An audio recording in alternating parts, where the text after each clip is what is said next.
Hello mga kabayan! Good morning! This is me, Pinay Girl. Welcome to my mini vlog. So katatapos lang pala ni Pinay Girl maligo. So for today's video ay maglilinis tayo ng bathroom.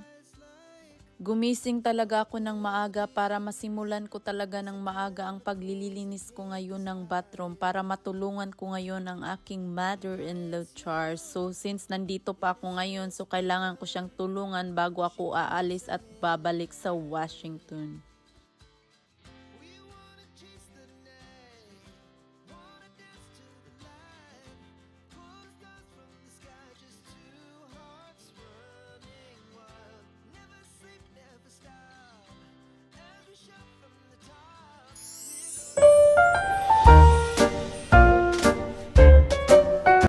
So ipapakita ko muna yung bathroom na lilinisan ko. So tara, samahan niyo ako maglinis today ng kanilang bathroom mga kabayan. So start na tayo.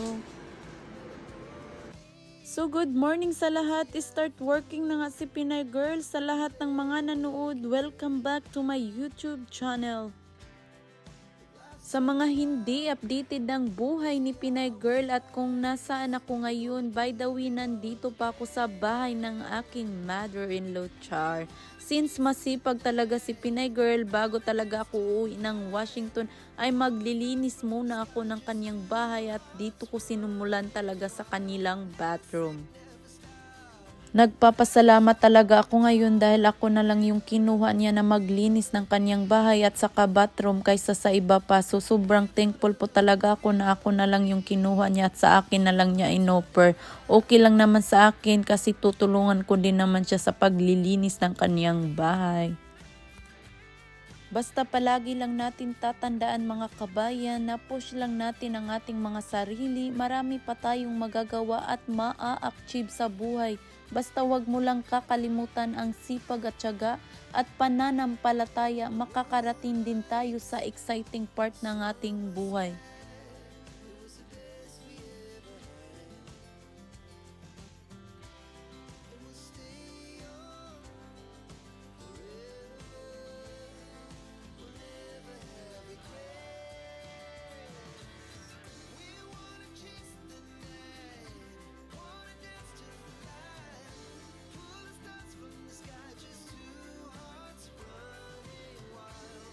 Minsan talaga sa ating buhay, naiisip natin ang ating trabaho na hindi ito nagmamatter sa sweldo, pero sa mga taong tunay at nakapag-a-appreciate ng yung mga ginagawa at lalong-lalo na may respeto at yung talaga ang importante sa atin.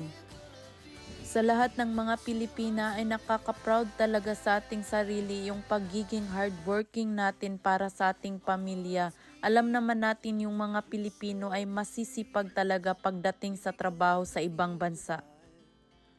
Basta i-enjoy lang natin yung ating trabaho at yung mga ginagawa natin. Basta kung mapagod man tayo ay pwede tayong magpahinga pero padayon lang gyapon ta or patuloy lang tayo sa buhay natin. Kung ano man ang mga posisyon ng ating buhay ngayon ay huwag tayong masyadong mareklamo para mas lalo tayong pagpalain, mahalin at pahalagahan natin palagi ang ating mga trabaho.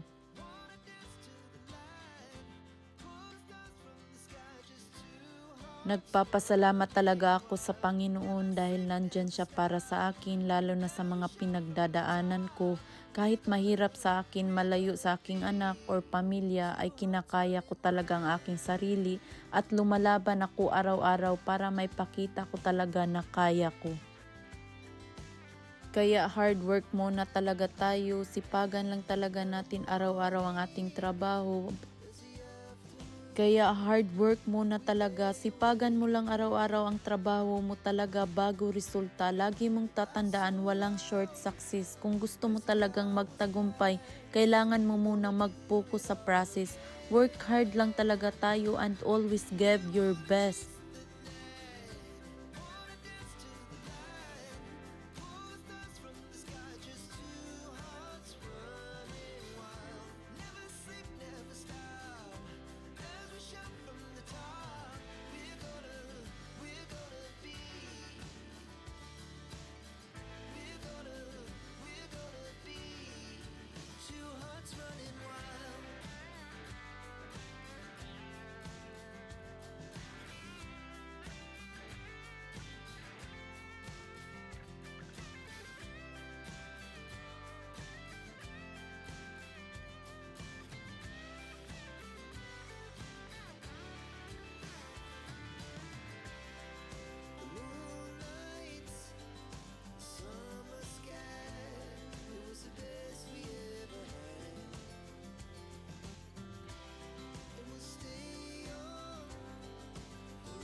Ito lang talaga masasabi ko sa lahat, di baling nahihirapan ka kakatrabaho, ang importante marangal ang pinanggalingan ng kinikita mo.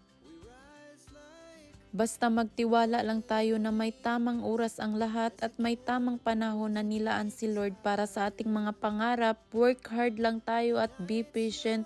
Don't lose hope and trust God and keep praying.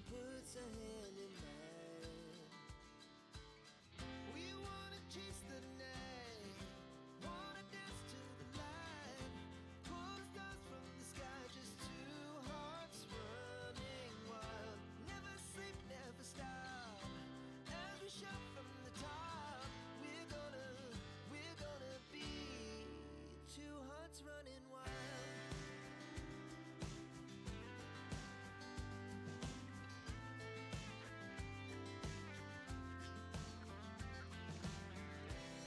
Now the morning is the afternoon. By the way, nais ko munang magpasalamat sa mga nanood ng aking vlog ngayon. Sanay na-inspired po kayo ngayon sa aking vlog ni Pinay Girl. At maraming salamat sa mga nanood ng aking vlog, mga kabayan.